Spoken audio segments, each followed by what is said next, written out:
आप सभी को मेरा नमस्कार। आप सभी का स्वागत है हमारे YouTube चैनल चर्चा विद आशुतोष। दोस्तों, आज हम बात करने वाले हैं संदेश खाली पर। जैसा कि आप लोग देख ही रहे हैं कि हमारे देश में चुनाव का माहौल है इस समय, तो अक्सर आप देखते होंगे लोकतंत्र खतरे में है, लोकतंत्र खतरे में है, बहुत ऐसी बातें की जाती हैं। लेकिन आप कभी गौर करिए, जो नेता सबसे ज्यादा चिल्लाते हैं लोकतंत्र खतरे में है, उनके राज्यों की स्थिति क्या है। और संदेश खाली बंगाल में है, जहां की मुख्यमंत्री ममता बनर्जी है।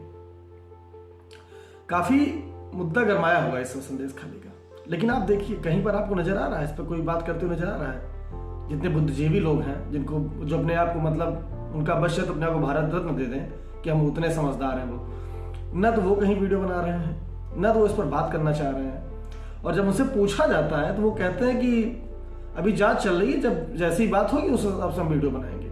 लेकिन और मुद्दों पर ये इतना वो नहीं करते हैं। जैसे कुछ होगा तुरंत फटाक से वीडियो बना देंगे, तुरंत तत्काल लिख देंगे लोकतंत्र खत्म हो गया, ये हो गया, वो हो गया, तमाम हंगामा मचाना शुरू कर देते हैं। आगे संदेश खाली का मामला है क्या? संदेश खाली में एक इनका नेता है टीएमसी का, जिस पर आरोप लग रहा है कि उसने जमीन कब्जा की लोगों की। शाहजहां शेख नाम है उसका। लोगों की जमीनें कब्जा की, उसके गुंडों ने लोग वहां की महिलाओं के साथ दुर्व्यवहार किया। तो तमाम तरह कह सकते हैं कि वो बहुत बड़ा माफिया जैसा है वहां का, और उस पर पुलिस भी कार्रवाई करने से घबराती है। ये हाल है वहां का। ये मामला शुरुआत कहां से होता है? ये मामला शुरू होता है जनवरी में, जब उसके खिलाफ ईडी जो है जाती है जांच करने के लिए। उस पर केस रजिस्टर्ड है कि कोरोना काल में उसने जो है अनाज जो सरकार बंटवा रही थी उसमें, उस पर जो है घोटाले का उस पर आरोप लगा था, तो उसकी इंक्वायरी करने जाती है इसे। तो ईडी की टीम पर उसके गुंडों ने हमला कर दिया और ईडी को जो है वहां से भागना पड़ गया था, वहां से निकलकर। अब आप सोचिए क्या स्थिति है, और उसका रुतबा कितना है, सोचिए पहले आप। सबसे बड़ी बात तो ये है उसका रुतबा कितना है। और बताया ये जा रहा है कि वो एक बहुत ही सामान्य आदमी था, मजदूरी करता था, ईंट के भट्टों पर उसने काम किया, मजदूरी की है, और आज उसके पास हजारों करोड़ की संपत्ति है। कई सारे उसके कई सारे उसके रेस्टोरेंट, कई सारी उसकी बिजनेस है उसके इस समय वहां पर, और वो अच्छा खासा वहां का माना जाना आदमी है। और इतने दिनों तक वो आदमी फरार था, न पुलिस उस पर कोई कार्रवाई कर पा रही थी, न तो कोई भी उस पर कुछ नहीं कर पा रहा था। अब वजह क्या है आप जान ही सकते हैं। तुष्टीकरण, केवल एक वर्ग विशेष को बस खुश करने के लिए, वोट बैंक के लिए। अब वो चाहे जैसा भी हो, लेकिन उनके लिए तो वो भगवान ही है, क्योंकि भाई वो कर देंगे तो नाराज हो जाएगा उनका वोट बैंक। और उसके बाद आप देखिए, और ये कार्रवाई की कब गई बाद में, जब एक्शन लिया गया तो उस पर जब तक हाईकोर्ट ने हस्तक्षेप नहीं किया, कलकत्ता हाईकोर्ट ने जब उस पर हस्तक्षेप किया, स्वयं संज्ञान लिया जस्टिस साहब ने वहां पे, तब जाकर उस पर कार्रवाई हुई। वहां पर तो धारा 144 लगा दी गई कि कोई नहीं जाएगा। सभी पत्रकारों को रोक दिया गया, सारे जो पक्ष के नेता थे वहां के, जो विपक्ष के नेता, उनको भी रोक दिया गया। और पक्ष के नेता जो थे वहां उनको जाने की इजाजत थी, वो जा सकते हैं। वो जाकर वहां सौदेबाजी कर रहे थे, खरीद फरोख्त कर रहे थे कि आपको इतना पैसा दे देंगे, आपको जो है जमीन वापस दिला देंगे, ये कर देंगे, वो कर देंगे। अब सोचिए पहले। और वहां की महिलाओं ने शिकायत क्या दर्ज की कि वहां के गुंडे उठाकर ले जा रहे हैं औरतों, और उनके साथ गलत व्यवहार किया जा रहा है। और ममता बनर्जी स्वयं एक मुख्यमंत्री है, और ऊपर से एक पहली बात वो महिला है, उनकी ममता ना जाने कहां मर गई, समझ से परे है। हर जगह तो आप चिल्लाने लगती हैं लोकतंत्र खतरे में, लोकतंत्र खतरे में। ये आप क्या कर रही हैं? और एक चीज और देखिए आप, मैं क्यों कहता हूं कि दिखावा है, दोगलापन है। विपक्ष के किसी भी नेता के मुंह से आवाज नहीं निकल रही है। सवाल पूछे जाने पर बात को घुमा देते हैं, कुछ पूछा जाएगा उसको घुमा देंगे, बात दूसरे हिसाब से ले जाएंगे। पूछा जा रहा है कि उस पर आप क्या कहना चाहते हैं संदेश खाली पर, तो पहुंच जाएंगे किसानों पर। एमएसपी हो जानी चाहिए, ये हो जानी चाहिए, वो हो जानी चाहिए, ओबीसी जनगणना हो जानी चाहिए, एससी जनगणना हो चाहिए, सब पूरा कास्ट पता चल जानी चाहिए।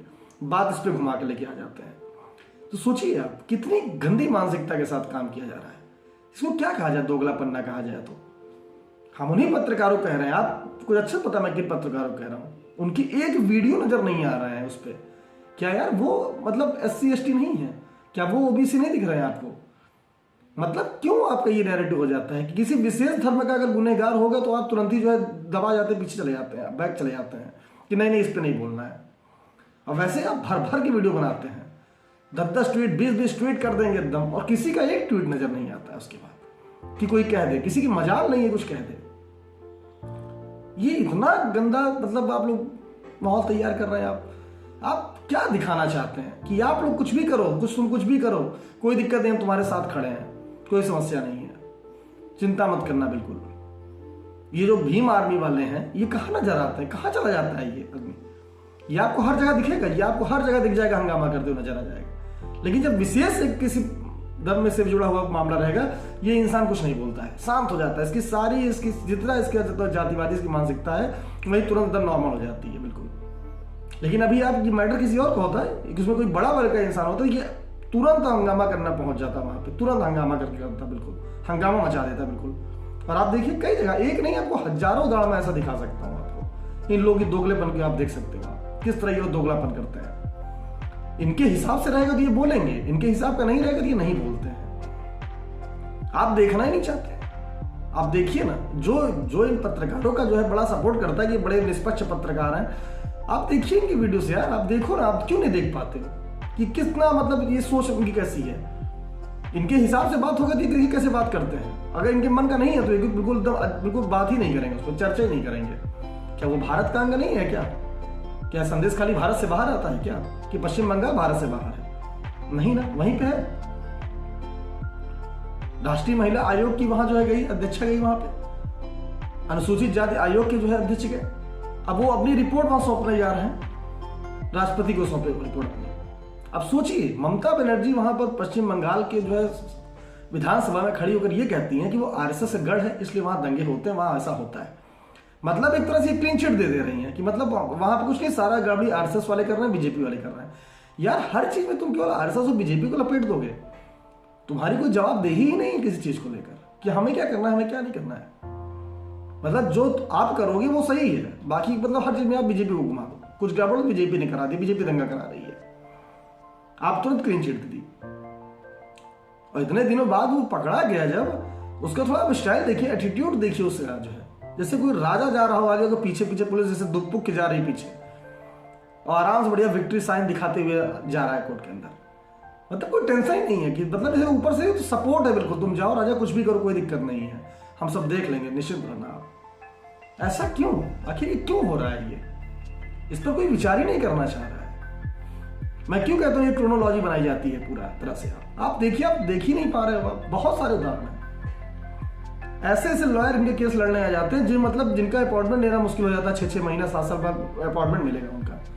बहुत सारे आप देखिए, दिल्ली में दंगे होते हैं, जब एक विशेष धर्म का पकड़ा जाएगा तुरंत पता नहीं कहाँ से तुरंत एक से बेहतरीन लॉयर आ जाते हैं, इनकी जमानत के लिए खड़े जाते हैं कि हम जमानत करा देंगे, चिंता मत करिए आप। जिनकी फीस है 20-25 लाख रुपए, और उसकी हैसियत नहीं, वो 20-25 लाख रुपए दे जो पकड़ा जाता है दंगों में। लेकिन देखिए इनका केस लड़ने वो आ जाते हैं। क्या मतलब ये फैलाया क्या जा रहा है? ये मतलब एक सोच ऐसी बनाई जा रही है कि आप कुछ भी करो, हम आपके साथ हैं, आप चिंता मत करना, एक बार हमें सत्ता में आने तो फिर आप राज करो, कोई टेंशन नहीं है। मतलब इस तरीके से। और यही वजह है जो बांटा जाता है कि दलितों को बांटो, सबको बांट लो, जातियों बांट दो, उसके बाद आराम से उनको इकट्ठा करें, क्योंकि वो वोट बैंक पक्का है, फिक्स है, वो कहीं नहीं जाएगा। क्योंकि उसको डरा दिया गया है कि बीजेपी आएगी तुमको मार डालेगी, बीजेपी आएगी तुमको भगा देगी, ये कर देगी, वो कर देगी, इतना डर पैदा कर दिया गया। कुछ दिन पहले ही कोई रैली थी, ममता बनर्जी उस रैली में क्या कर रही है, इंशाअल्लाह फतेह हमारी होगी, ये शब्द हैं उनके। इन काफिरों को जो है हराना है, और तुम्हें अल्लाह की कसम है तुम इनको वोट मत देना। यार वो लग ही नहीं, वो कोई राजनीतिक, कोई राजनीति वाला कोई व्यक्ति है जो बोल रहा है। ऐसा लग रहा था किसी आतंकवादी संगठन का कोई जो है नेता है वो बोल रहा हो। ये सब तो होने चाहिए यार किसी के लिए, इस तरह भड़काना। अरे बताओ यार, तुमने काम बताओ, तुमने काम गिनाओ कि मैं ये की हूं इसलिए मुझे वोट देना, ये तो आप बताओ। ये आप नहीं बता रहे हो। आप मतलब इन काफिरों को हराना है। काफिर कौन हो गया भैया? बीजेपी काफिर हो गई। मतलब कुछ भी कह दो, कोई दिक्कत नहीं है। और उसके बाद कहते हो कि बीजेपी जो है हिंदू और मुसलमान बांट रही है। आप क्या कर रहे हैं? बीजेपी हिंदू मुसलमान दोनों कर रही है, लेकिन आप केवल मुसलमान कर रहे हैं। आप खाली, आप कुछ नहीं कर रहे हैं इसके अलावा। आप बताइए ना, जवाब दीजिए इस बात का। कोई नहीं बोलता है इस पे, कोई विपक्ष कोई नहीं बोलता, सब शांत रहते हैं एकदम से। हंगामा मचा हुआ है वहां पे, नहीं किसी की हिम्मत नहीं होती कुछ बोलने की। तो विचार करना चाहिए इस पे, आखिर क्यों ऐसा हो रहा है हमारे देश में। आप स्वयं विचार करिए। ये दोगली मानसिकता में कहां पर लेकर जाएगी? केवल एक पक्ष देखना, दूसरा पक्ष ना देखना। अगर इस पत्रकारिता को आप सही ठहरा रहे हो तो आप उस पत्रकार को कैसे गलत ठहरा रहे हो जिसको आप गोदी मीडिया कहते हो? सब ऐसे ही है फिर तो यार। वो अपना एजेंडा चला रही है, अपना एजेंडा चला रहा है, ये अपनी विचारधारा को रख रहे हैं, वो अपनी विचारधारा को रख रहे हैं। तो साला है ही कहां पत्रकारिता? ये तो समझ नहीं आता हमें बिल्कुल। क्या कहें इस पर, आप बताइए, स्वयं विचार करिए। मुझे लगा कि मैं इस पर वीडियो बनाऊं, बहुत दिनों से मैं सोच रहा था मैं वीडियो बनाऊं इस पर, मैं बात करूं इस पर, लेकिन कोई इस पर बात नहीं करने को तैयार है। हर किसी को सब कुछ दिखता है लेकिन ये सब चीजें नहीं नजर आती हैं कि ऐसा क्यों हो रहा है, ऐसा क्यों किया जा रहा है कि विशेष धर्म के लोग अगर कुछ करते हैं तो उनको सपोर्ट किया जाता है कि कोई दिक्कत नहीं है, तुम निश्चिंत रहो, उन पर कार्रवाई करने में इतना देर लगाया जाता है। क्यों ऐसा यार? ये क्या मानसिकता है? मैं कहता हूँ किसी भी धर्म जाति मजहब का हो, गुनहगार तो गुनहगार होता है ना, उस पर ये इतना क्या सोचना? क्या वो पूरे वोट बैंक को रद्द करता है क्या? वो ऐसा तो है नहीं कि उसको आप सजा दिला देंगे तो आपका पूरा पूरा वोट बैंक चला जाएगा। जो गलत है, वो चाहे जो भी हो, किसी भी धर्म किसी भी जाति का हो, उस पर कार्रवाई करने में क्यों इतना देर लगाना? ये मानसिकता से आप निकलिए बाहर, नहीं तो बर्बाद हो जाएगा देश में। अब भी कह रहा हूं, वो दिन दूर नहीं है जब बांग्लादेश पे वो फिर से वही बात उठने की हमको अलग कर दो, घुसपैठिए पढ़ाया जा रहा है वहां पे। सीए एनआरसी का विरोध क्यों किया ममता बनर्जी ने? सबसे ज्यादा वजह बस यही है, क्योंकि एनआरसी होता तो 1971 के पहले अगर आपका नहीं है साक्ष्य तो आपको बाहर निकलना पड़ता वहां से।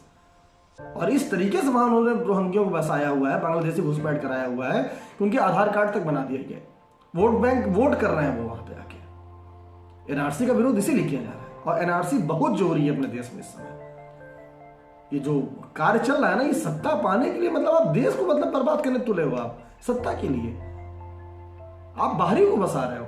अरे जब ये संख्या में बढ़ेंगे ना तो आपको भी गद्दी पर से लात मार के उतार देंगे, तब आप गद्दी नहीं बैठने देंगे, ये अपना राजा बनाएंगे, आपको राजा नहीं बनाएंगे उसके बाद। इस तरीके से मानसिकता से आप निकलिए बाहर, नहीं बर्बादी से हम बहुत दूर नहीं। लड़िए, राजनीतिक गतिरोध होना चाहिए आपस में लड़िए, बिल्कुल लड़िए आपस में आप लोग, लेकिन बाहर के लिए एक रहिए, देश के लिए एक हो जाइए सब लोग। हर किसी को बोलता है, ऐसा किसी सपना था मैं प्रधानमंत्री बन जाऊं, मैं मुख्यमंत्री बन जाऊं, लेकिन अपने देशों के लोगों को प्रभावित करके आप मुख्यमंत्री प्रधानमंत्री बनिए ना। आप बाहरी लोगों को अपने घर में बसाकर उनका वोट लेकर आप प्रधानमंत्री मुख्यमंत्री बनना चाहते हैं? ये तो बिल्कुल बकवास बात है ना। फिर ये कैसे चलेगा? खुद सोचिए, विचार करिए आप इस पर। मुझे लगता है एक बार तो जरूर विचार करना चाहिए। तो आप लोग स्वयं विचार करिए। अगर मेरी बात आपको सही लग रही है तो आप खुद कमेंट करिए। अगर मैं कुछ गलत कह रहा हूं तो आप मुझे कमेंट करके बताइए कि मैं कुछ गलत कह रहा हूं, और अपने लोगों तक पहुंचाइए मेरी वीडियो को।